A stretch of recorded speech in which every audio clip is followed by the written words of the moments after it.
آگے پھر اللہ فرماتے ہیں فتلقى آدم من ربه کلمات، فتلقى آدم نے سیکھے من ربہ اپنے رب سے کلمات، کچھ کلمات۔ اب یہاں پہ کچھ مضمون جو ہے وہ حذف ہے۔ قرآن مجید میں باتیں چونکہ ساتھ ساتھ ارشاد فرمائی گئی ہیں، لیکن انسان اپنے ذہن سے یہ بات سوچ سکتا ہے یا انسان اندازہ کر سکتا ہے کہ آدم علیہ الصلوۃ والسلام سے غلطی ہو گئی، فرمایا اچھا جنت سے نکل جاؤ، اب تمہارا ٹھکانہ زمین ہے، زمین پہ آ گئے آدم علیہ الصلوۃ والسلام۔ اب آدم علیہ الصلوۃ والسلام کو اس بات کا احساس ہے کہ مجھ سے غلطی ہوئی بڑی، میں جنت سے محروم کر دیا گیا۔ اب آدم علیہ الصلوۃ والسلام اپنے دل میں پشیمان ہیں، پریشان ہیں، مضطرب ہیں، ندامت ہے۔ اب وہ رو رہے ہیں کہ میں کیسے اللہ کو مناؤں، کیسے اللہ کو راضی کروں، جو مجھ سے غلطی ہو گئی اس کی تلافی کیسے ہو سکتی ہے۔ اب اللہ تعالیٰ نے جب یہ دیکھا کہ میرا بندہ جو ہے وہ تو بڑا مضطرب ہو گیا، میرے لیے بندہ تو بڑا پریشان ہو گیا اپنی غلطی پہ، بندہ تو بڑا نادم ہے اپنی اس غلطی پہ۔ اب جب بندہ اپنی غلطی پہ نادم ہوتا ہے، پریشان ہوتا ہے، مضطرب ہوتا ہے، تو پھر اللہ اپنے بندے کو بے سہارا نہیں چھوڑتا۔ یہاں پہ وہ سارا جو عملاً بات ہوئی یا جو واقعہ پیش آیا یا جو سیاق و سباق بتا رہا ہے، اس میں سے یہ مضمون جو ہے یہ حذف ہے کہ آدم علیہ الصلوۃ والسلام اپنی غلطی پہ نادم ہوئے، پریشان ہوئے، مضطرب ہوئے، روتے دھوتے رہے کہ میں اللہ سے کیسے اب ہم کلام ہوں، اللہ نے مجھے بڑی فضیلت دی تھی، اللہ نے مجھے بڑی عظمت دی تھی، اللہ نے مجھے بڑی نعمت سے نوازا تھا، اور اس دشمن نے مجھ سے انتقام لے کے مجھے ہر چیز سے محروم کر دیا۔ اب میں اللہ کو کیسے مناؤں، کیسے اللہ سے درخواست کروں کہ یا اللہ میرے گناہ معاف کر دے، میری غلطی ہو گئی، مجھ سے لغزش ہو گئی، یا اللہ مجھے معاف فرما دے۔ اب جب اللہ تعالیٰ نے یہ بات دیکھی کہ آدم جو ہے وہ نادم ہے، پشیمان ہے اور مضطرب ہے، بے چین ہے اپنی غلطی پہ، اس وقت پھر اللہ تعالیٰ نے آدم علیہ الصلوۃ والسلام کو خود ہی یہ بات بتائی کہ اچھا اگر تم مجھ سے معافی مانگنا چاہتے ہو، مجھے راضی کرنا چاہتے ہو، اپنی غلطی اور اپنے گناہ کی تلافی کرنا چاہتے ہو، تو اس کا طریقہ یہ ہے کہ یہ کلمات کہو، ربنا ظلمنا انفسنا وان لم تغفر لنا وترحمنا۔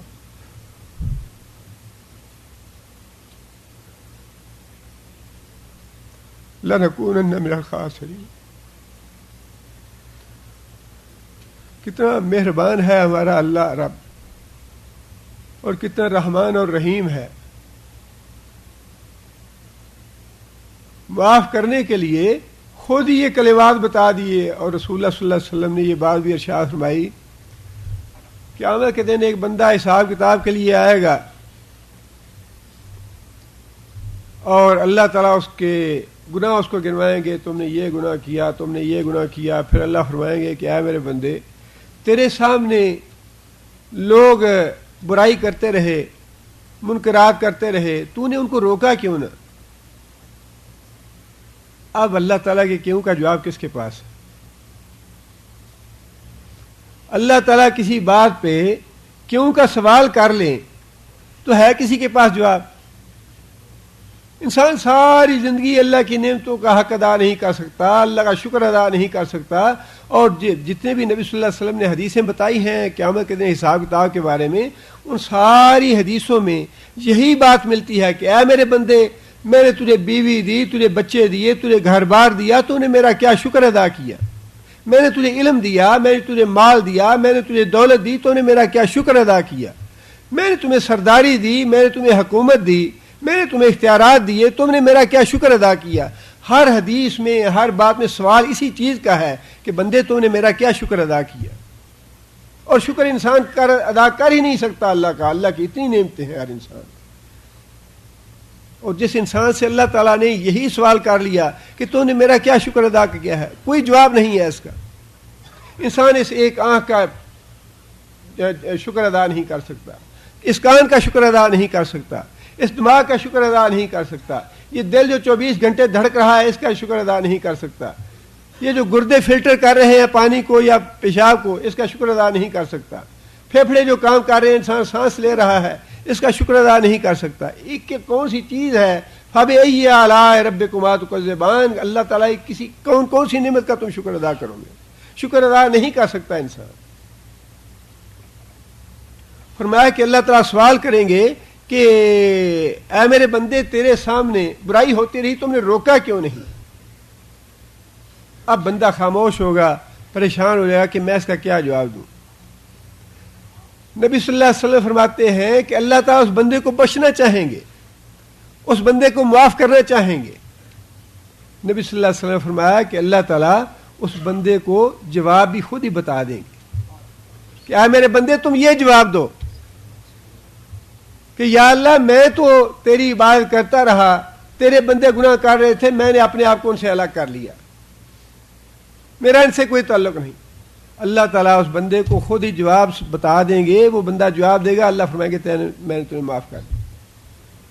بالکل یہی بات ہے یہاں بھی، آدم علیہ السلام سے غلطی ہو جاتی ہے، آدم علیہ السلام پشیمان ہیں، مضطرب ہیں، پریشان ہیں، لیکن یہ پتہ نہیں کہ اللہ کو مناؤں کیسے، اللہ کو راضی کیسے کرنا ہے۔ اب اللہ خود ہی مہربان ہوتے ہیں کہ میرا بندہ تو پریشان ہو رہا ہے، میرا بندہ تو رول رہا ہے، میرا بندہ میرے پیچھے پیچھے پھر رہا ہے کہ یا اللہ تجھے کیسے مناؤں، تجھے کیسے راضی کروں۔ بندے کو پتہ نہیں، طریقہ نہیں آتا اس کو راضی کرنے کا۔ پھر اللہ خود ہی بتاتے ہیں اچھا اگر تم مجھے راضی کرنا چاہتے ہو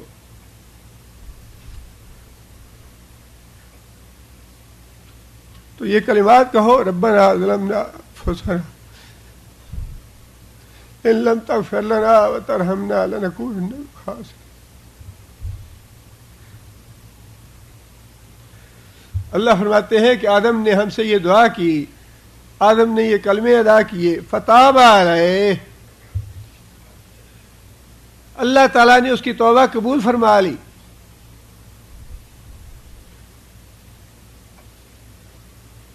اب یہاں سے یہ بات بھی ایک تو یہ بات معلوم ہو گئی کہ جب انسان خلوص دل کے ساتھ اللہ کے حضور توبہ کرتا ہے، پشیمان ہوتا ہے، مضطرب ہوتا ہے، اللہ کو واقعی منانا چاہتا ہے، راضی کرنا چاہتا ہے، تو ایسا ہوتا نہیں کہ انسان اللہ کے آگے توبہ استغفار کرے تو اللہ مانے نہ۔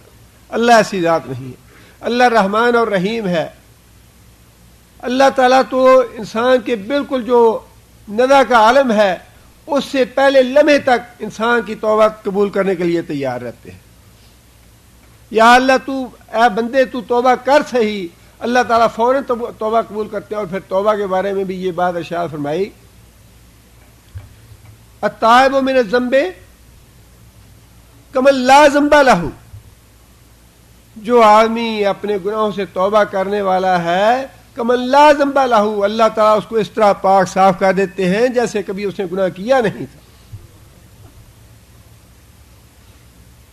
التائب من الذنب کمن لا ذنب لہ، گویا اس نے کبھی گناہ نہیں کیا، اللہ کبھی جتاتے نہیں ہیں اسے، کبھی دوبارہ اس کو اس گناہ میں ملوث نہیں کرتے، الا یہ کہ بندہ اپنے اختیار سے پھر ایسی حرکت کرے۔ لیکن اللہ تعالیٰ بڑے خوش ہوتے ہیں جب انسان توبہ کرتا ہے۔ ان اللہ یحب التوابین، اللہ تعالیٰ محبت کرتا ہے توبہ کرنے والوں سے۔ اور نبی صلی اللہ علیہ وسلم نے فرمایا کہ خیر الخطائین التوابون، بہترین گناہ گار وہ لوگ ہیں جو اللہ کے حضور توبہ کرتے ہیں۔ گناہ ہو گیا پھر انسان پشیمان ہو، انسان پریشان ہو، انسان مضطرب ہو جائے، بے چین ہو جائے، اللہ کے حضور توبہ استغفار کرے، فرمایا اللہ کو بڑے بندے اچھے لگتے ہیں۔ ان اللہ یحب التوابین، ایسے توبہ کرنے والوں کو اللہ پسند کرتا ہے، اللہ محبت کرتا ہے ان سے۔ فرمایا فتاب علیہ، اللہ تعالیٰ آدم علیہ السلام کی توبہ اللہ نے قبول فرمائی۔ انہ هو التواب الرحیم، بے شک وہ بڑا توبہ قبول کرنے والا مہربان ہے۔ اس سے یہ بات معلوم ہو جاتی ہے کہ جب انسان کا گناہ اللہ معاف کر دیتے ہیں تو پھر اس گناہ کے اثرات اس کی زندگی پہ باقی نہیں رہتے، انسان کو پاک صاف کر دیتے ہیں اللہ تعالیٰ۔ آگے پھر اللہ فرماتے ہیں قُلْ نَهْبِطُوا مِنْهَا جَمِيعًا، پھر ہم نے آدم علیہ السلام کو یہ بات کہی اہبتو منہا جمیعاً کہ یہاں جنت سے تم نیچے چلے جاؤ. یہ دوبارہ بات اللہ تعالیٰ نے ارشاد فرمائی. اور پہلی جو اہبتو تھا حکم وہ تو اللہ تعالیٰ کی ناراضی کا تھا. پہلی دفعہ جو آیا ہے وَقُلْنَا اهْبِطُوا بَعْضُكُمْ لِبَعْضٍ عَدُوٌّ، وہ ہے اللہ کی ناراضی کا ثبوت کہ تم نہ چلے جاؤ یہاں سے جنت میں اور تم اب اس امتحان میں پاس نہیں ہو سکے، آزمائش میں پاس نہیں ہو سکے، لہذا اس میں پاس ہونے کے لیے اپنے آپ کو جنت کا مستحق بنانے کے لیے میری آزمائش میں پاس ہونا ضروری ہے.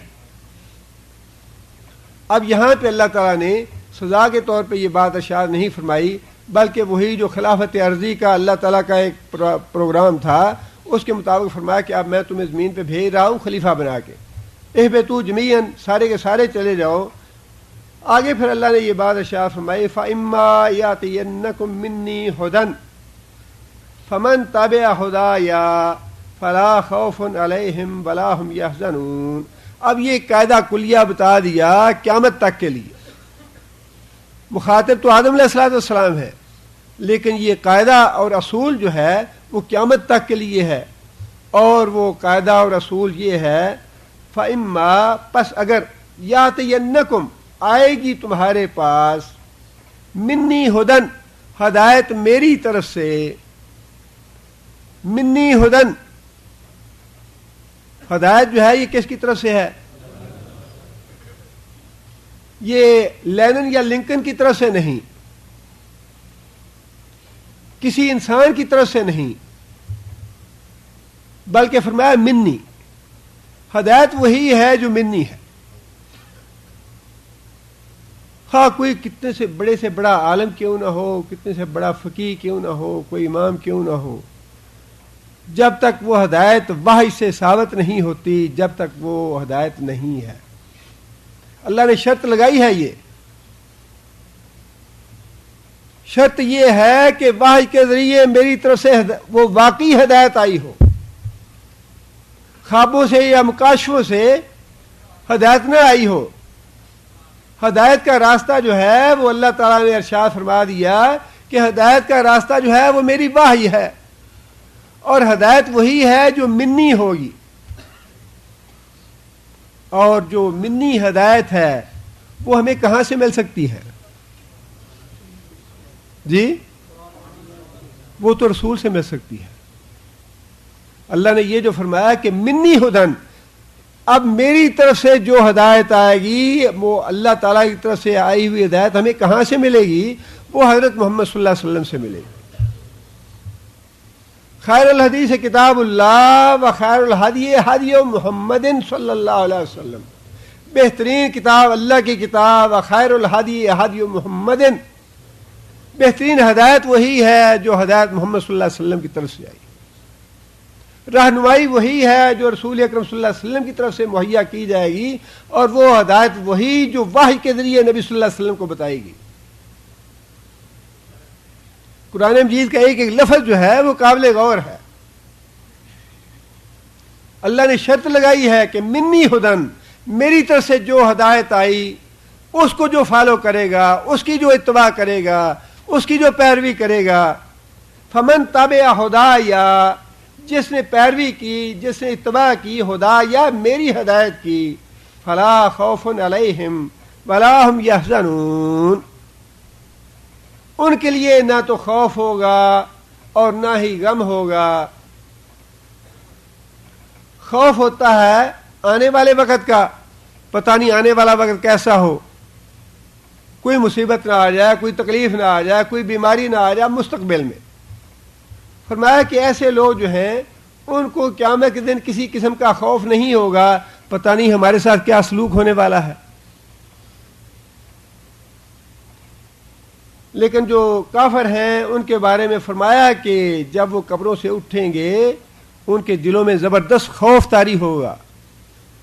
قلوب یومئذ واجفہ، ان کے دل کانپ رہے ہوں گے.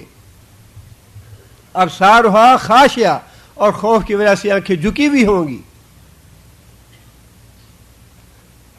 وجوہ یومئذ علیہا غبرہ ترحقها قطرہ، کئی چہرے اس روز ایسے ہوں گے جو غبار آلود ہوں گے، سیاہی چھا رہی ہوئی، سیاہی کس بات کی ہوگی؟ خوف کی ہوگی۔ سامنے جہنم بھڑکتی ہوئی جب نظر آئے گی خوف کی وجہ سے، ڈر کی وجہ سے چہرے سیاہ ہو جائیں گے۔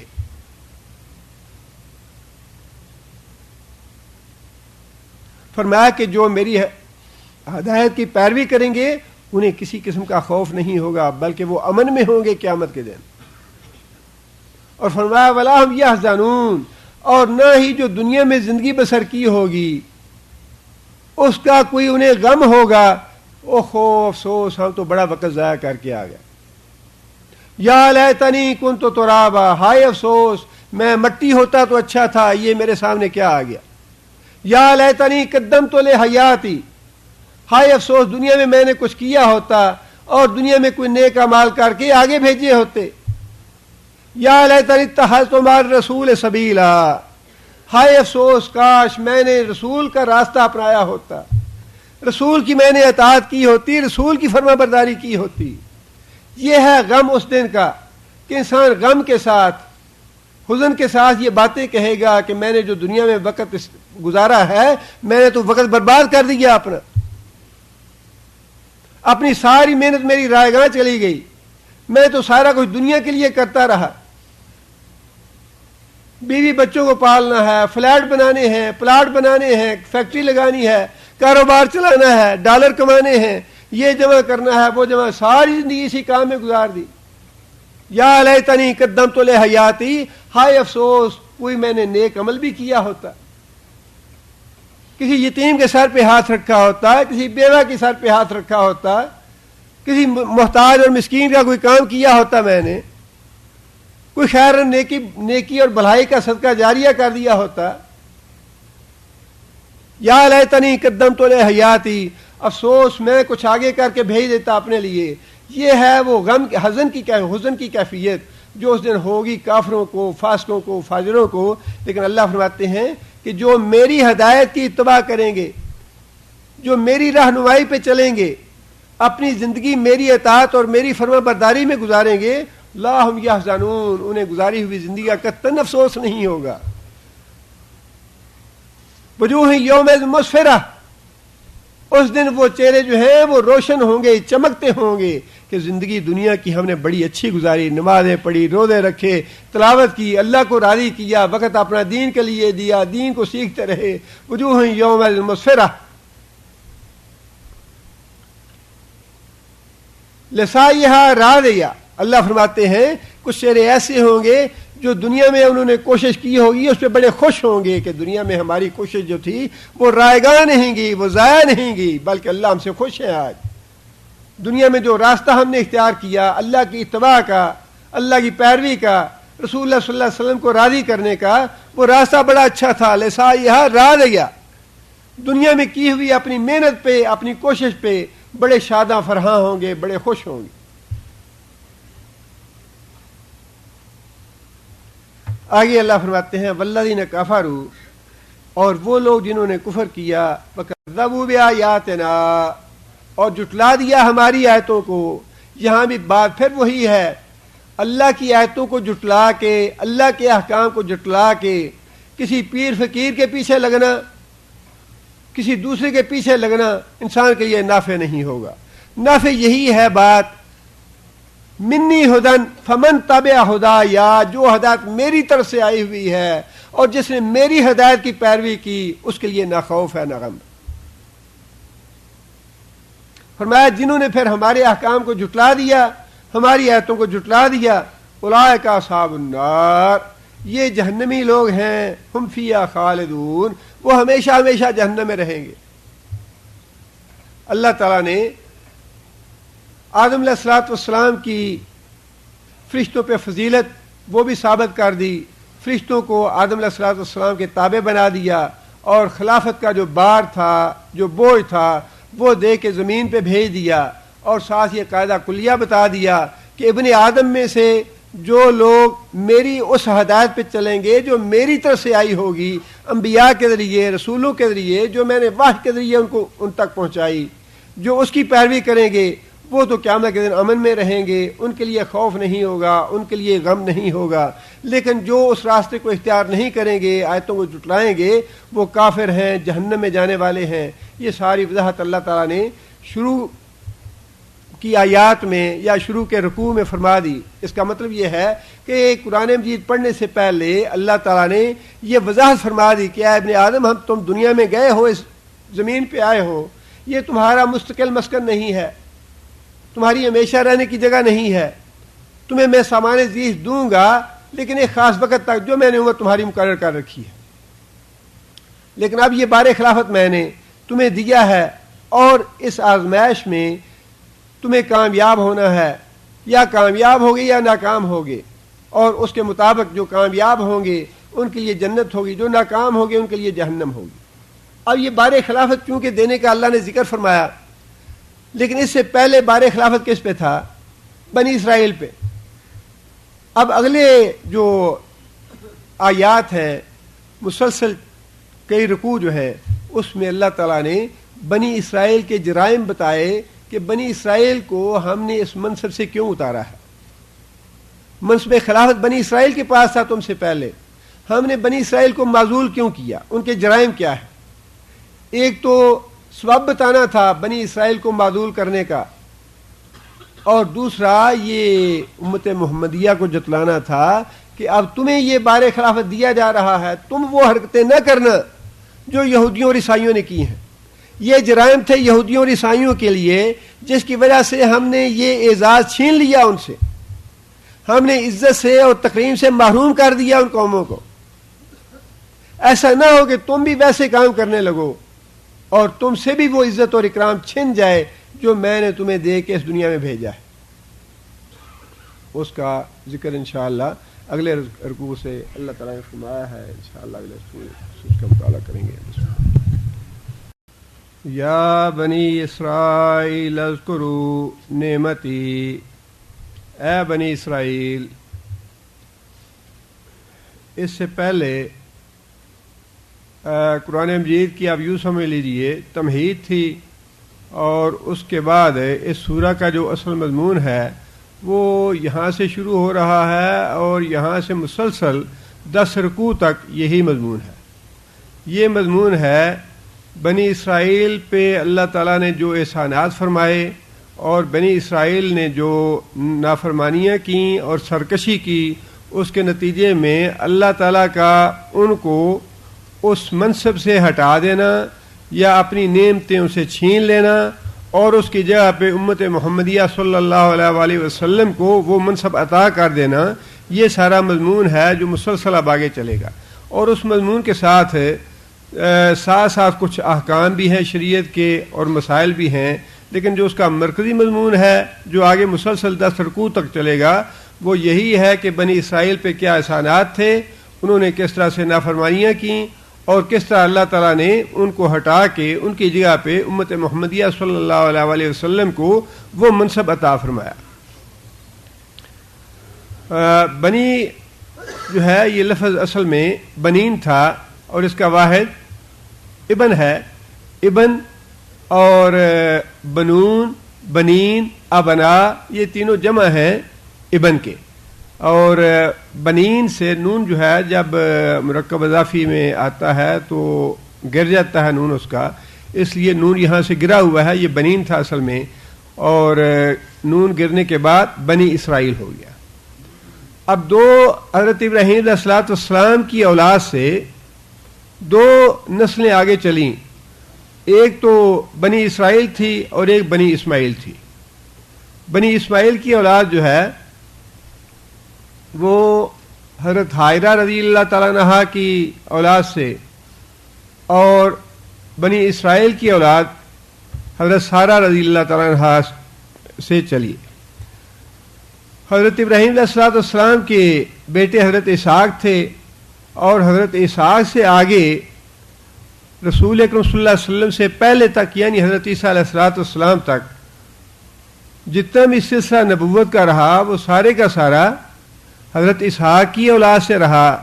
اور جیسا کہ مفسرین نے لکھا ہے کہ حضرت اسحاق یا حضرت ابراہیم کی اس لڑی سے، بنو اسرائیل والی لڑی سے تقریباً 4000 انبیاء پیدا ہوئے، اور یہ سارے کے سارے بنو اسرائیل کہہ لیجیے یا حضرت اسحاق علیہ الصلوۃ والسلام کی نسل سے آئے۔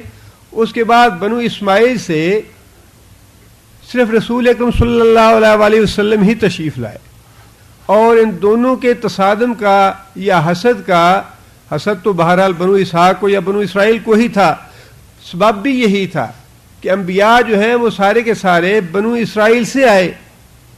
اب جو بنو اسماعیل نے کلیم کر لیا کہ جو آخری نبی آنے والا تھا وہ ہماری لڑی سے آیا ہے، تو یہ ان کی لڑی سے کیوں آیا؟ 4000 نبی تو ہماری لڑی سے آئے، یہ آخری نبی بھی ہماری لڑی سے ہونا چاہیے تھا، تب ہم اس پہ ایمان لاتے۔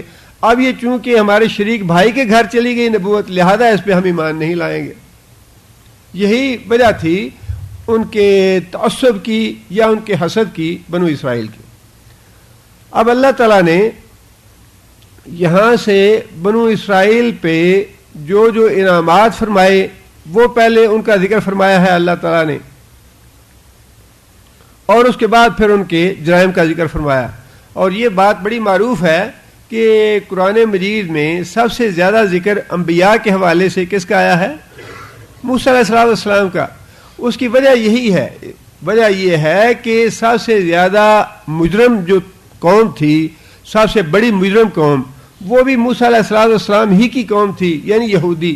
اس لیے قدرتی طور پہ جتنی لمبی جرائم کی فہرست ہوگی اتنا لمبا تذکرہ ہوگا، اور اس قوم کے تذکرے کے ساتھ اس کے نبی کا تذکرہ بھی آنا ہے۔ وجہ یہ نہیں ہے کہ وہ رسول اکرم فضیلت کی بات نہیں ہے یہ، بلکہ وجہ یہ ہے کہ یہ جرائم پیشہ قوم تھی، بہت بڑی مجرم قوم تھی، اور اس کے جرائم جتنے فہرست اس کی طویل تھی اتنا طویل تذکرہ آیا اس میں، اور جتنا اس مجرم قوم کا تذکرہ آنا تھا قرآن مجید میں، ساتھ اس کے نبی کا ذکر بھی آنا تھا۔ لہذا یہ ہے وجہ جس وجہ سے موسیٰ علیہ السلام کا تذکرہ جو ہے سارے انبیاء کے مقابلے میں زیادہ آیا ہے قرآن مجید میں۔ اسرائیل کا معنی عبرانی زبان میں اللہ کا بندہ یا عبداللہ ہے، اور اللہ تعالیٰ نے اسرائیل کے لفظ کے حوالے سے قوم کا ذکر اسی لیے کیا، یعقوب علیہ السلام کا نام نہیں لیا۔ یعقوب علیہ السلام ہی کا نام دوسرا اسرائیل تھا۔ یعقوب علیہ السلام کا نام نہیں لیا، بلکہ مفہوم کے اعتبار سے، معانی کے اعتبار سے جو زیادہ موزوں لفظ تھا کہ اے اللہ کے بندو، تم اللہ کے بندے ہو، اللہ کے ساتھ شریک نہیں ٹھہرانا چاہیے، تمہیں یہی حکم دیا گیا تھا کہ ایک اللہ کو مانو اور اس کے ساتھ کسی کو شریک نہ ٹھہرانا، تم بنو اسرائیل ہو، تم عبداللہ ہو، اللہ کے بندے ہو، لہٰذا تم نے یہ کام کیوں کیا جیسے تمہیں روکا گیا تھا؟ اللہ تعالیٰ نے وہی نام ان کا استعمال کیا جس نام کے حوالے سے انہیں نصیحت کرنا مطلوب تھی۔ یا بنی اسرائیل، اے بنی اسرائیل، اذکروا، کون سا فعل ہے؟ امر ہے، ذکر کرو، مراد یہ ہے یاد کرو۔ اذکروا، یاد کرو، نعمتی، میری نعمت، میرا احسان۔ ویسے تو اللہ تعالیٰ کی نعمتیں بلا حد و حساب ہے ہر انسان پہ، ایسی نعمتیں ہیں جن کا ہمیں شعور تک نہیں ہے، اور ایسی نعمتیں بھی ہیں جن کا اللہ نے ہمیں شعور دے رکھا ہے۔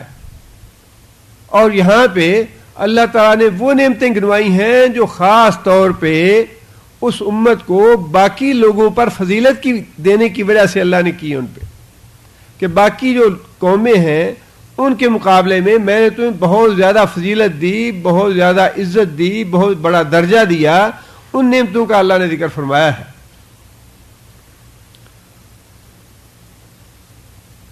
ان نعمتوں میں سے سب سے بڑی نعمت تو یہی انبیاء والی نعمت ہے کہ ان کی لڑی سے 4000 کا مسلسل انبیاء کا آتے چلے جانا بہت بڑی اللہ کی نعمت ہے، بڑا اللہ کا احسان تھا۔ اور پھر اس کے بعد اللہ تعالیٰ نے فرعون سے نجات دلائی، انہیں پتھروں سے پانی کے چشمے پیدا کر دیے، آسمانوں سے من و سلوہ نازل کیا ان کے لیے، اور بے شمار عذاب آئے دنیا پہ ان پہ، اور موسیٰ علیہ السلام دعائیں مانگتے رہے ان کے لیے، اور وہ عذاب ٹلتے رہے۔ یہ بھی اللہ کا انعام تھا کہ عذاب آئے اور موسیٰ علیہ السلام کی دعا سے ٹلتے رہے. یہ ساری نعمتیں تھیں. اور اس کے علاوہ آگے جیسے جیسے ہم پڑھیں گے اللہ تعالیٰ ایک ایک نعمت ان پہ گنوائیں گے کہ جو میں نے نعمتیں تم پہ کی ہیں اور جو جو ناشکریاں کی ہیں وہ بھی ان کی گنوائیں. اللہ تی وہ جو اسم موصولہ ہے مؤنث کے لیے. انعمتو کون سا فعل ہے؟ انعمتو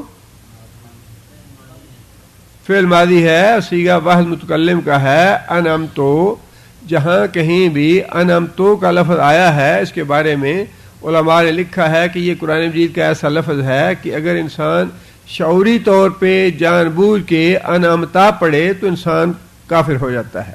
انعمتو کا مطلب ہے میں نے انعام کیا، میں نے احسان کیا. اور اگر جان بوجھ کے آدمی انعمتا پڑھے تو اس کا مطلب ہے تو نے انعام کیا. وہ شرک ہو جائے گا، کسی دوسرے کی طرف اشارہ ہو جائے گا. لہذا قرآن کے جو اعراب ہیں وہ بڑے دھیان سے پڑھنے چاہیے. انعمتو میں نے انعام کیا علیکم تمہارے اوپر.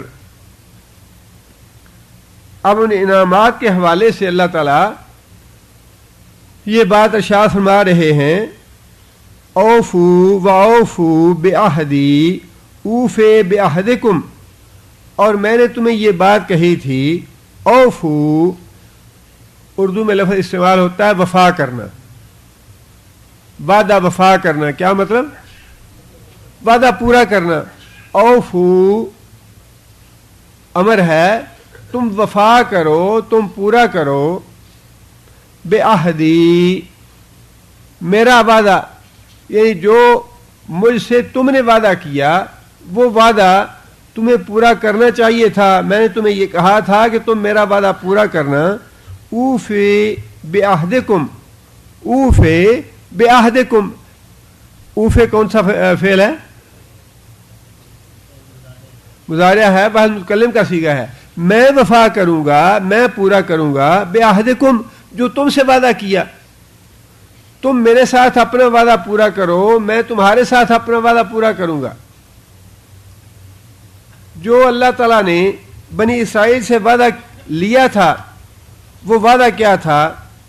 یہ 2 صفحے یا 3 صفحے کے بعد اس وعدے کا اللہ تعالیٰ نے ذکر بھی فرمایا ہے. لیکن یہاں پہ اللہ تعالیٰ نے اس طرف اشارہ فرمایا کہ جو وعدہ میں نے تم سے لیا تھا وہ وعدہ تمہیں پورا کرنا چاہیے تھا تاکہ میں تمہارے ساتھ کیا ہوا وعدہ پورا کرتا.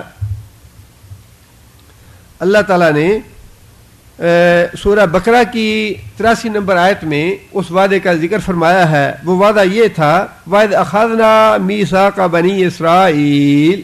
اور جب ہم نے پکا وعدہ لیا بنی اسرائیل سے. کیا تھا وعدہ؟ لا تعبدون الا اللہ. سب سے پہلی بات یہ کہ اللہ کے علاوہ تم کسی کی بندگی نہیں کرو گے. وہی جو ابتدا میں قرآن مجید میں اللہ تعالیٰ نے بات ارشاد فرمائی 3 گروہوں کا ذکر کرنے کے بعد. یا ایھا الناس اعبدوا، اے لوگو اپنے رب کی بندگی کرو. وہی وعدہ اللہ تعالیٰ فرماتے ہیں کہ ہم نے بنی اسرائیل سے لیا تھا لا تعبدون الا اللہ، کہ اللہ کے علاوہ کسی کی بندگی نہ کرنا. اب بنیاد یہی ہے، اسلام آیا بھی اسی لیے. جن قوموں کو حکم دیا گیا لا تعبدون الا اللہ، انہوں نے جب شرک شروع کر دیا اور شرک عام ہو گیا ان میں، تو پھر اللہ تعالیٰ نے اس قوم کو ملیا میٹ کر دیا. دوسری قوم کو لائے اللہ تعالیٰ، اور دوسری قوم کو لانے کے بعد سب سے پہلے نصیحت پھر وہی کی لا تعبدون الا اللہ، کہ اللہ کے علاوہ کسی کی بندگی نہ کرنا. اور یہ معاملہ بڑا نازک ہے، بہت نازک معاملہ ہے. اس میں بڑی احتیاط کی ضرورت ہے. خاص طور پہ پچھلے دنوں مجھے اپنی ایک کتاب دینی تھی منسٹری میں اپروول کے لیے، تو وہاں انہوں نے مجھے ایک کتاب دی کہ ذرا آپ اس کو پڑھ کے اپنے کمنٹس نے اس پہ یا ملاحظات دیں کہ یہ کتاب کیسی ہے، اس کی پرمیشن ملنی چاہیے یا نہیں ملنی چاہیے. ہمارے پاکستان کے ایک بڑے معروف صحافی اور کالم نگار ہیں، ان کی لکھی ہوئی کتاب ہے. اور مجھے دیکھ کے اتنی تکلیف ہوئی، اتنا رنج ہوا. ان کے کالم جو ہیں وہ اپنے کالم کے لاکھوں روپے ماہانہ تنخواہ لیتے ہیں. بڑا کالم مقبول ہے ان کا، اور یہاں بھی آتے جاتے رہتے ہیں. کتاب اپنے عمرے اور حج کے تاثرات کے بارے میں لکھی انہوں نے، اور جا بجا وہی شرکیہ شعر اور شرکیہ باتیں، جن میں سے سب سے بڑی بات یہ جی بلاوا آ گیا، اجازت مل گئی، وہاں سے ہمیں منظوری آ گئی تب ہم گئے.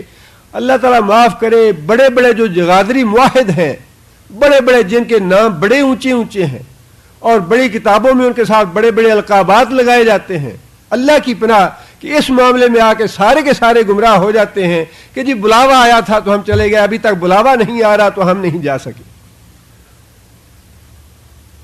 بھئی وہ بلاوا اللہ تعالیٰ معاف کرے، اللہ کے اذن کے بغیر تو جبرائیل آسمانوں سے نیچے نہیں آ سکتے،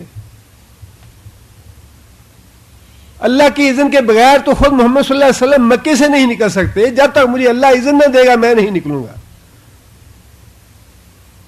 اللہ کے اذن کے بغیر محمد صلی اللہ علیہ وسلم نکاح نہیں کر سکتے کسی دوسری عورت کے ساتھ. اللہ نے اپنے اذن سے روک دیا کہ اے محمد صلی اللہ علیہ وسلم جو عورتیں تیرے نکاح میں آ گئیں اب ان کو تم طلاق دینے کی تمہیں اجازت نہیں ہے. جب تک اللہ نے جہاد کی اجازت نہیں دی، رسول اللہ صلی اللہ علیہ وسلم نے تلوار نہیں اٹھائی. قدم قدم پہ یہ بتایا کہ میرا نبی جو ہے وہ اپنی مرضی سے کام کرنے کا اس کو اختیار نہیں ہے. جو نبی اپنی مرضی سے اپنے معاملے میں اپنی مرضی اختیار نہیں کر سکتا وہ دوسروں کو کیسے بلا سکتا ہے یا دوسروں کو کیسے اجازت دے سکتا ہے. اجازت دیں گے، بلاوا آئے گا، بلاوا آ گیا، مر گئے، کھپ گئے، اپنا عقیدہ غرق کر لیا. ادب گاہ ہیس زیر آسمان عرش نالک تر. اتنا یہ معروف اور مشہور مقولہ اور بار بار ہر صفحے پتہ نہیں اللہ معاف کرے کتنی دفعہ اس نے یہ شعر، گندا شعر اور شرکیہ شعر، ڈوبا ہوا شرک میں. اللہ تعالیٰ کیا کہیں ایسے لوگوں کو جنہوں نے ایسا عقیدے بگاڑ دیے لوگوں کے اور ایسی گمراہی پہ لگا دیا لوگوں کو. ادب گاہ ہیس زیر آسمان از عرش نالک تک. آپ سمجھتے ہیں شعر کو؟ عرش کے نیچے، اللہ کے عرش کے نیچے، زمین کے اوپر عرش سے بھی زیادہ نازک مقام، عرش سے زیادہ عزت والا مقام وہ کون ہے؟ نبی صلی اللہ علیہ وسلم کی قبر کا مقام ہے. عرش سے بھی زیادہ عزت والا، عرش سے بھی زیادہ نازک مقام. ادب گاہ ہیس زیر آسمان عرش نازک تک.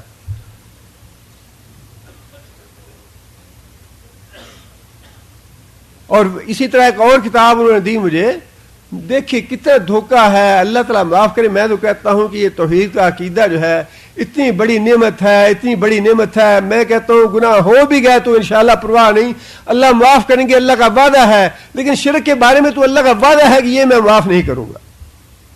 ٹھیک ہے عقیدت ہے رسول اللہ صلی اللہ علیہ وسلم سے، لیکن رسول اللہ صلی اللہ علیہ وسلم اللہ کے بندے ہیں، اللہ کی مخلوق ہیں، اللہ کے غلام ہیں، اللہ کے سوالی ہیں، اللہ کے محتاج ہیں، واللہ اللہ کے فقیر ہیں. اللہ کے مقابلے میں اللہ کی گستاخی نہ کرو.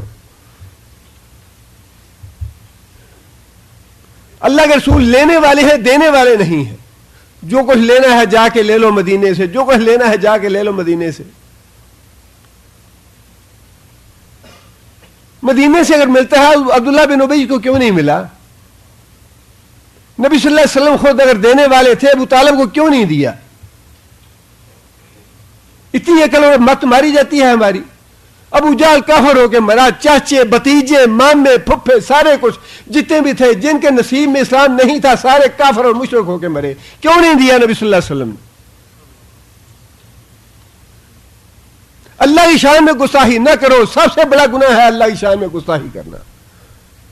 اللہ اللہ ہے، محمد صلی اللہ علیہ وسلم پیدا ہوئے ہیں مخلوق کے طور پہ، بیٹے تھے، باپ تھے، شوہر تھے، انسان تھے، بھوک لگتی تھی، سوتے تھے، جاگتے تھے، روتے تھے، ہنستے تھے، سارے انسانی بشری تقاضے موجود تھے.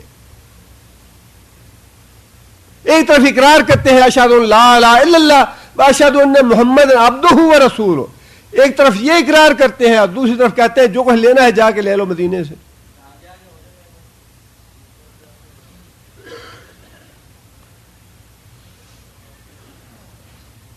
جب مدینے سے ملتا ہے تو ظاہر اللہ کے پاس لے جانے کی ضرورت کیا ہے؟ اور جب ایک جگہ سے یہ عقیدہ بن جائے کہ وہاں سے ملتا ہے تو پھر علی حجویری کی قبر سے لینے میں کیا حرج ہے؟ وہ بھی تو بہت بڑے بزرگ ہیں نا. عبد القادر جیلانی کے پاس جانے میں کیا حرج ہے؟ غریب نواز کے پاس جانے میں کیا حرج ہے؟ پھر تو ایک سلسلہ چل نکلتا ہے کہ جب قبروں سے ملتا ہے تو پھر بزرگوں اور ولیوں کی قبروں سے بھی ملتا ہے. یہی تو بیڑا غرق ہوتا ہے یہاں سے.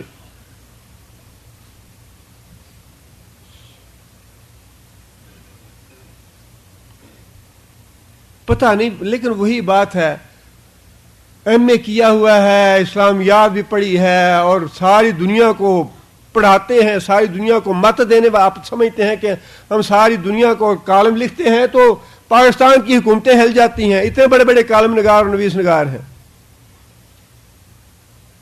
لیکن عقل جو مت جب ماری جاتی ہے, مشکل مت تو ماری جاتی ہے, دنیا میں بڑا کچھ کر لیتے ہیں وہ.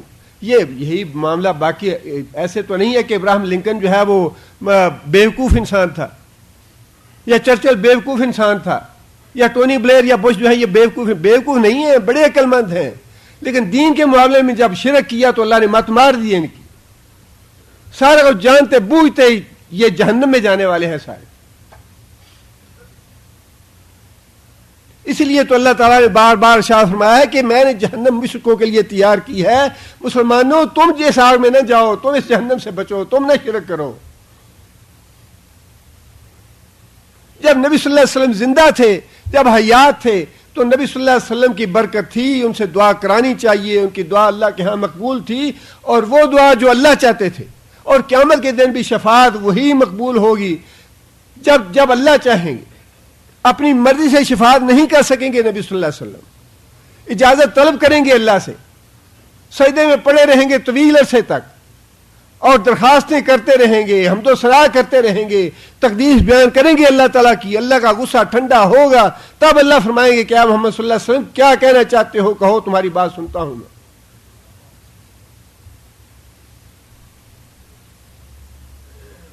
کیوں اپنی دین برباد کرتے ہو, کیوں اپنی عاقبت برباد کرتے ہو, اور کیوں لوگوں کی عاقبت برباد کرتے ہو؟ جب علم نہیں ہے, جب پلے کچھ نہیں ہے, تو اس وادی میں جاتے ہی کیوں ہو؟ جس وادی میں تم سیاست کی باتیں کرو جو تمہیں آتی ہیں, جس وادی کے تم آدمی نہیں ہو, جو لوگ ہزاروں سالوں اپنے بیٹھے رہتے ہیں مدرسوں میں اور قرآن پڑھتے ہیں, حدیثیں پڑھتے ہیں, مسئلہ ان سے پوچھو کہ سیدھا راستہ کون سا ہے, صراط مستقیم کون سا ہے.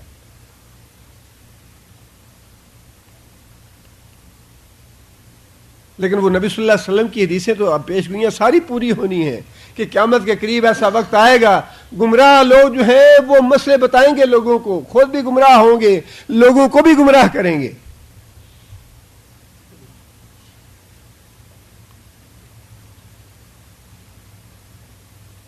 جب اللہ کا معاملہ آئے گا تو ساری کی ساری مخلوق ہے, لیکن جو مقام ہے نبی صلی اللہ علیہ وسلم کا, جب اس کا معاملہ آئے گا, نبی صلی اللہ علیہ وسلم کے رسالت کا معاملہ آئے گا, تو پھر رسالت میں بھی شرک گوارا نہیں ہے.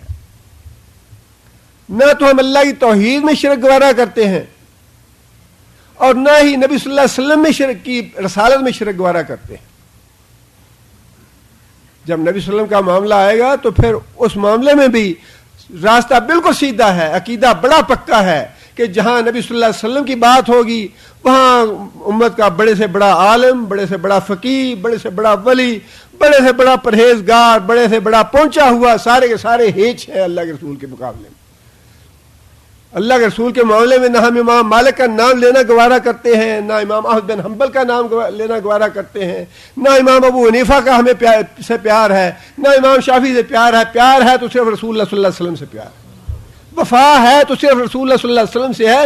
نبی صلی اللہ علیہ وسلم کی رسالت میں بھی شرک گوارا نہیں ہے, نہ اللہ کی توحید میں شرک گوارا ہے, نہ اللہ کے رسول کی رسالت میں شرک گوارا ہے.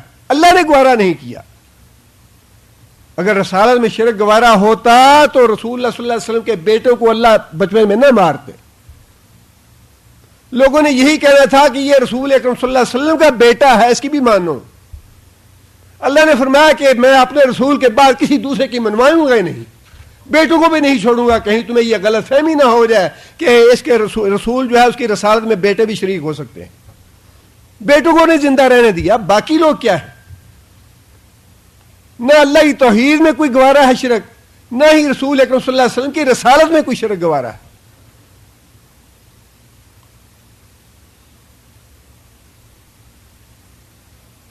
اس معاملے میں بڑے ہوش سے, اور یہ زندگی دوبارہ نہیں ملنی. جو عقیدہ ایک دفعہ بن گیا وہ بن گیا, اس کا نتیجہ پھر دیکھنا ہے. یہ مت سوچیں ہاں جی ٹھیک ہے جو باپ دادا کو دیکھا یا ساری دنیا کر رہی ہے چلو جتھے لگے اوتھے ہی ٹھیک ہے سانو کوئی نہ کچھ چھیڑے.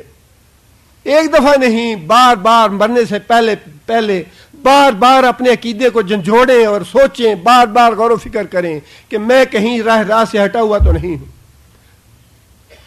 لا الہ الا انت لا الہ الا انت لا الہ الا انت یا اللہ تیرے بغیر کوئی دوسرا نہیں ہے تیرے جیسا کوئی نہیں ہے تیرا مثیل کوئی نہیں ہے تیرے برابر کوئی نہیں ہے سارے تیری مخلوق ہیں کوئی تو سے تیری صفات میں شریک نہیں ہے تیری ذات میں شریک نہیں ہے تیری عبادت میں شریک نہیں ہے.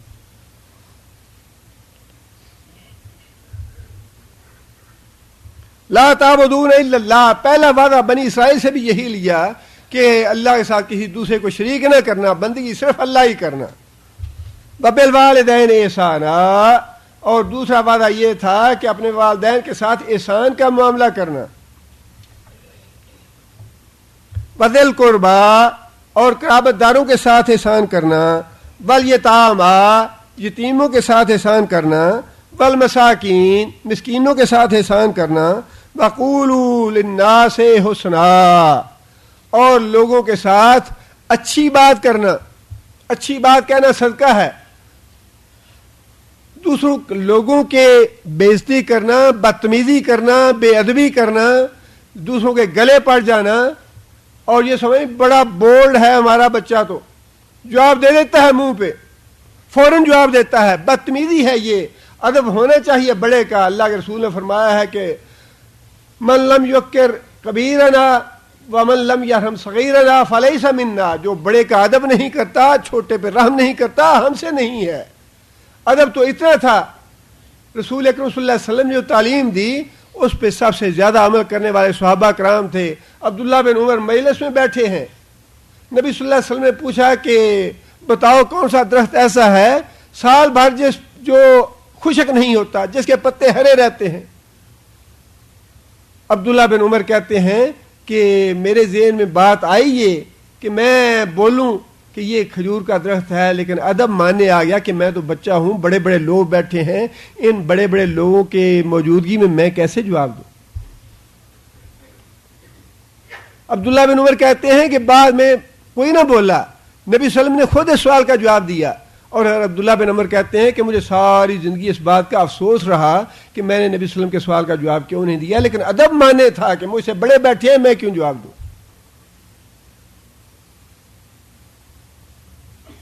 حفظ مراتب رہنا چاہیے اپنے والدین کو دیکھ کے ماں کو دیکھ کے بڑا بھائی ہے بڑا بزرگ ہے کوئی بڑا عالم ہے یا اور ہے حفظ مراتب سے کام لینا چاہیے.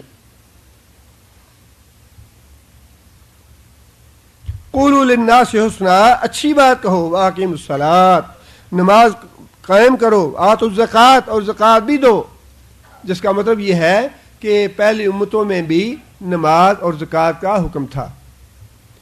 ثم تولیتم الا قلیلا لیکن تم لوگ اپنے اس وعدے سے پھر گئے مگر تھوڑے لوگ اس پہ قائم رہے. وانتم معرضون اور تم ہو ہی پھرنے والے تم ہو ہی اعراض کرنے والے تم ہو ہی وعدہ شکنی کرنے والے. یہ وعدہ تھا جو اللہ تعالیٰ نے بنی اسرائیل سے لیا اور اللہ تعالیٰ نے یہاں اسی وعدے کا ذکر فرمایا ہے کہ اے بنی اسرائیل تم مجھ سے اپنا وعدہ پورا کرو میں تم سے کیا ہوا وعدہ پورا کروں گا اور میرا وعدہ یہ ہے کہ میں تمہیں ملک شام کی سلطنت دوں گا تمہارے گناہ معاف کروں گا قیامت کے دن تمہیں جنت دوں گا. یہ میرے وعدے ہیں میں یہ وعدے پورے کروں گا لیکن تم نے جو مجھ سے وعدہ کیا وہ پورا کرو. لیکن آگے جا کے پھر اللہ تعالیٰ نے چونکہ ان کے جرائم کی فہرست بتانی تھی کہ انہوں نے کیا کیا جرائم کیے اور جرائم میں سے سب سے بڑا جرم بنی اسرائیل کا وعدہ شکنی تھا. بار بار وعدے کیے اللہ سے بار بار توڑے بار بار پیغمبر سے وعدے کیے بار بار توڑا انہیں. اور وعدہ جو ہے اس کو اسی سے مفسرین نے یہ نتیجہ اخذ کیا ہے یا مسئلہ نکالا ہے کہ وعدہ کرنا پورا کرنا واجب ہے. بڑی اہمیت ہے وعدہ پورا کرنے کی. رسول اکرم صلی اللہ علیہ وسلم نے ایک حدیث میں یہ بات ارشاد فرمائی ہے لا ایمان لمن لا عہد لہ لا ایمان لمن لا عہد لہ اس آدمی کا کوئی ایمان نہیں، اس آدمی کے ایمان کا کوئی اعتبار نہیں، لمن لا عہد لہ، جو اپنے وعدے کا پاس نہ کرے، جو اپنا وعدہ پورا نہ کرے۔ اور آج خود دیکھیے کتنے لوگ ہیں جو وعدہ پورا کرتے ہیں، ٹائم مقرر کر لیا جی فلاں وقت پہ آنا ہے، اور ہماری جو خیر سے ماشاءاللہ دعوتیں یا میٹنگیں یا اس طرح کے پروگرام ہوتے ہیں، اچھا 9 بجے آنا ہے، 9 بج جاتے ہیں، 10 بج جاتے ہیں، 11 بج جاتے ہیں، پرواہ ہی نہیں ہے کہ وعدے کی یا لوگوں کو وعدہ دیا ہوا وقت دیا ہے، وقت کی قدر و قیمت ہے، یا وقت کے مطابق ہم نے اپنے کام کرنے ہیں، پروگرام کرنا ہے، بالکل پرواہ ہی نہیں ہے۔ اور اسی طرح عام وعدوں کا بھی ہے، اچھا ہی میں نے نیت تو کی تھی وعدہ پورے کرنے کی، اب نہیں کر سکا، کیا کروں، بالکل احساس تک نہیں ہے۔ اور رسول اکرم صلی اللہ علیہ وسلم کا اپنا معاملہ یہ تھا، حضرت حذیفہ رضی اللہ تعالیٰ عنہ ہجرت کر کے مکہ سے مدینہ جانے لگے، کافروں نے پکڑ لیا اور کہنے لگے کہ ایک شرط پہ ہم تمہیں مدینہ جانے دیتے ہیں، وہ شرط یہ ہے کہ اگر ہمارے اور مسلمانوں کے درمیان جنگ ہوئی تو تم جنگ میں حصہ نہیں لوگے۔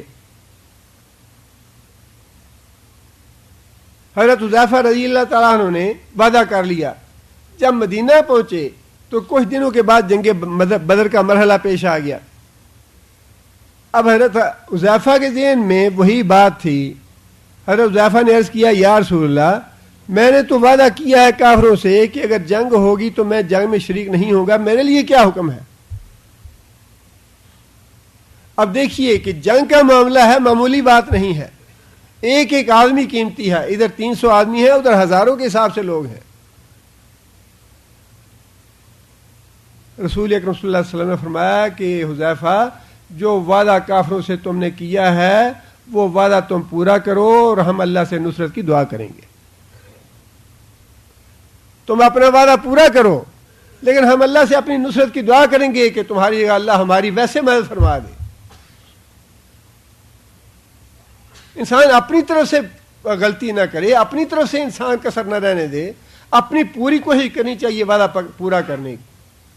اور اگر کوئی دوسرے کی طرف سے کسر لگنے کا امکان ہے یا خوف ہے تو انسان اللہ سے دعا کرے، یا اللہ تو کسر پوری فرما دے۔ آگے اللہ فرماتے ہیں وَإِيَّايَ فَارْهَبُونِ، اور صرف مجھی سے ڈرو، اور صرف مجھی سے ڈرو۔ ارہاب کا معنی آج کل تو بڑا یہ لفظ استعمال ہوتا ہے، ارہابی۔ پہلے وہابی کر کے مارتے تھے، اب ارہابی کر کے مار رہے ہیں۔ ارہابی کہتے ہیں ڈرانے والے کو۔ وہی لفظ اللہ نے استعمال فرمایا کہ صرف مجھ سے ڈرو، اور ڈرنا جو ہے یہ ماورا اسباب ڈرنا، یہ عبادت ہے۔ ماورا اسباب، اسباب کے ساتھ خوف، وہ تو انبیاء کو بھی آتا ہے۔ ماورا جو اسباب کے ساتھ خوف ہے وہ تو انبیاء کو بھی لاحق ہو جاتا ہے۔ پہلی دفعہ اللہ نے فرمایا کہ اے موسیٰ یہ عصا اپنا پھینک دو۔ موسیٰ علیہ السلام خوف سے بھاگ نکلے کہ یہ تو سانپ ہے۔ اللہ نے فرمایا لا تخف، موسیٰ ڈرنے کی ضرورت نہیں ہے، انی لا یخاف لدی المرسلون، میرے حضور رسول ڈرتے نہیں ہیں، یہ معجزہ ہے جو میں تمہیں دے رہا ہوں، یہ وہی تمہارا عصا ہے، پکڑ لو اس کو، عصا بن جائے گا۔ جس کا مطلب یہ ہے کہ اسباب کے تحت انبیاء بھی ڈرتے ہیں، لہذا وہ خوف جو ہے وہ عبادت نہیں ہے، وہ طبعی چیز ہے، بشری تقاضا ہے۔ وہ مدینے میں کافروں کا، مشرکوں کا یا یہودیوں کا خوف تھا نبی صلی اللہ علیہ وسلم کو۔ رات نبی صلی اللہ علیہ وسلم جاگتے رہے، دعا کی کہ یا اللہ کوئی بندہ بھیج دے جو میری حفاظت کرے اور میں آرام کی نیند سو سکوں۔ دعا فرمائی نبی صلی اللہ علیہ وسلم نے۔ اب یہ جو خوف تھا کہ خوف کی وجہ سے نبی صلی اللہ علیہ وسلم سو نہیں رہے، یہ کیا تھا؟ بشری تقاضا ہے نا۔ اس لیے تو ہم کہتے ہیں کہ نبی صلی اللہ علیہ وسلم کی سیرت تو پڑھو کہ کیسے نبی صلی اللہ علیہ وسلم سب کچھ دے سکتے ہیں۔ نبی صلی اللہ علیہ وسلم تو خود دعا کر رہے ہیں یا اللہ کوئی بندہ بھیج دے جو میری حفاظت کرے۔ جو خود حفاظت کا محتاج ہے وہ دوسرے کی حفاظت کیسے کرے گا؟ حضرت عائشہ کہتے ہیں کہ نبی صلی اللہ علیہ وسلم یہی بات کہہ رہے تھے کہ نبی صلی اللہ علیہ وسلم نے آواز سنی کسی آدمی کے ہتھیاروں کی اور چلنے کی آواز آ رہی تھی.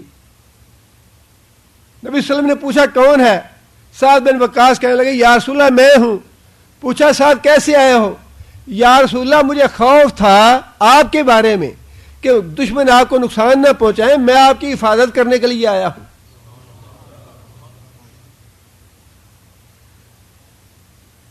اب کیسے کہتے ہیں جا کے لے لو مدینے سے سب کچھ؟ جو نبی خود اس بات کا منتظر ہے. اللہ تو مالک ہے، لیکن اللہ نے بھی تو آزمائش کرنی ہے کہ میرے نبی کی حفاظت کون کرتا ہے، میری نبی کا خیال کس کو ہے. اور نبی کو بھی اللہ نے ثابت تو کرنا ہے کہ بشری تقاضے ہیں اس میں. حضرت عائشہ کی رضی اللہ تعالیٰ پہ تہمت لگی. نبی صلی اللہ علیہ وسلم مسلسل 40 دن تک نہ صرف پریشان رہے، اتنے پریشان کہ ممبر منگوا کے یہ بات ارشاد فرمائی، ہے کوئی آدمی جو مجھے اس منافق آدمی کے شر سے نجات دلائے؟ ہے کوئی آدمی؟ ساری تفسیریں خواہ وہ عامر رضا خان بریلوی کی لے لیں یا کسی دیوبندی عالم کی لے لیں، کسی اہل حدیث عالم کی لے لیں، کسی عربی اجمی کسی کی تصویر کا لے لیں، سب تصویروں میں یہ واقعہ موجود ہے کہ نبی صلی اللہ علیہ وسلم ممبر منگوایا، ممبر پہ کھڑے ہو کے یہ بات ارشاد فرمائی کہ تم میں سے کون ہے ایسا جو مجھے اس آدمی کے شر سے بچائے جس نے عائشہ پہ تہمت لگائی. وہ لے لو والی بات کہاں گئی؟ لے لو جو کچھ لینا ہے مدینے سے جا کے. اللہ کے رسول عائشہ کا جو تہمت کا الزام تھا وہ تو اپنے آپ پتہ نہیں چلا سکے کہ یہ الزام سچا ہے یا نہیں سچا. پوچھتے پھر رہے ہیں جا کے حضرت بکر تو باپ تھے، ان سے تو بات نہیں کی. حضرت عمر سے پوچھا، حضرت علی سے پوچھا، حضرت عثمان سے پوچھا کہ بھائی مجھے تم بتاؤ کہ تمہارا کیا خیال ہے عائشہ کے بارے میں. نبی صلی اللہ علیہ وسلم کی سیرت جو ہے، اگر یہ بات سچی ہے کہ جو کچھ لینا ہے لے لو مدینے سے جا کے، اور جو ملتا ہے مدینے سے ملتا ہے، تو پھر اس کا مطلب یہ ہے کہ رسول اکرم صلی اللہ علیہ وسلم کی ساری زندگی اللہ تعالیٰ معاف فرمائے، معاذ اللہ ثم معاذ اللہ، سارے کے ساری زندگی جو ہے وہ محض ڈرامہ تھی.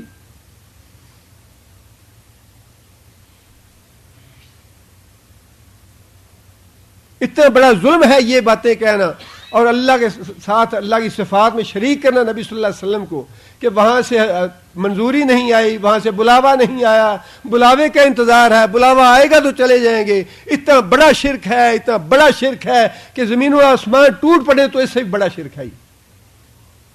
اس سے بھی بڑا شرک ہے یہ، اس لیے کہ بلاوا تو اللہ کی طرف سے ہے. زندگی موت اللہ کے ہاتھ میں ہے، بلاوے اللہ کے ہاتھ میں ہیں، نعمتیں اللہ کے ہاتھ میں ہیں، دینے والا، لینے والا، چھیننے والا، بلانے والا، نہ بلانے والا، سب کچھ یہ اللہ کے ہاتھ میں ہے. توحید کہاں گئی ہماری؟ بڑے بڑے موحد اور بڑے بڑے اونچے ناموں والے سب کچھ یہی کہتے ہیں جی بلاوا آئے گا تو جائیں گے، بلاوا نہیں آ رہا، بلاوے کا انتظار ہے.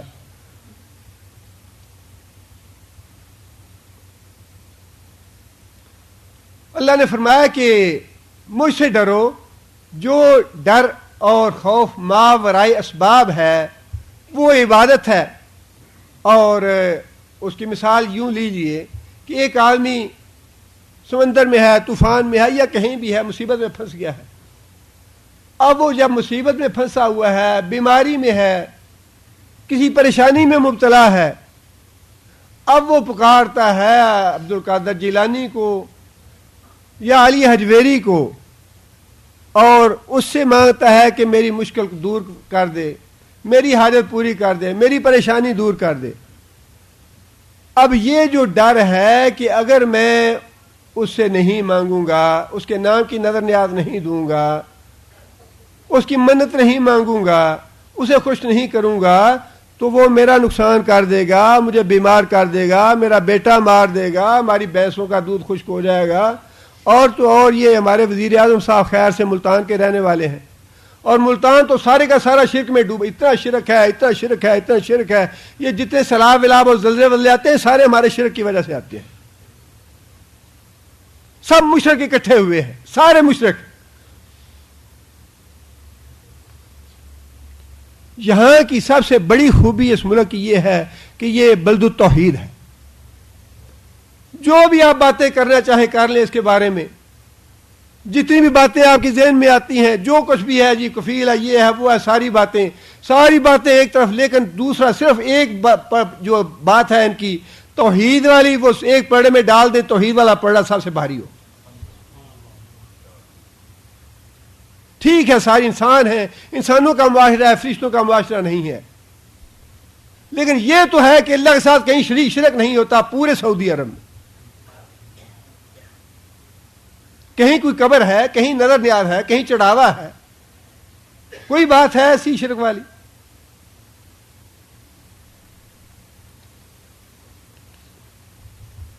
وزیر اعظم صاحب کہتے ہیں جی میں تو ہمیشہ اپنے حلقے سے ممبر بن جاتا ہوں قومی اسمبلی کا، اور اس کی وجہ یہ ہے کہ ہمارے مریدوں کا عقیدہ یہ ہے کہ اگر ہم نے گیلانی صاحب کو ووٹ نہ دیے تو ہماری بھینسیں یا مر جائیں گی یا دودھ خشک ہو جائے گا ان کا۔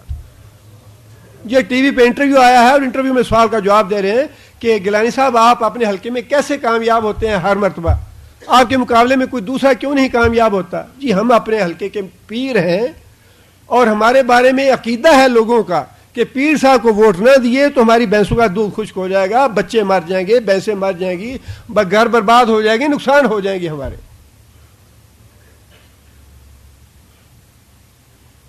اللہ نے یہی بات ارشاد فرمائی کہ ان سے نہ ڈرو یا فرحبون، ڈرنے کے لائق صرف میری ذات ہے، اور ایسا ڈر جو ہے نا یہی عبادت ہے، یہی شرک ہے۔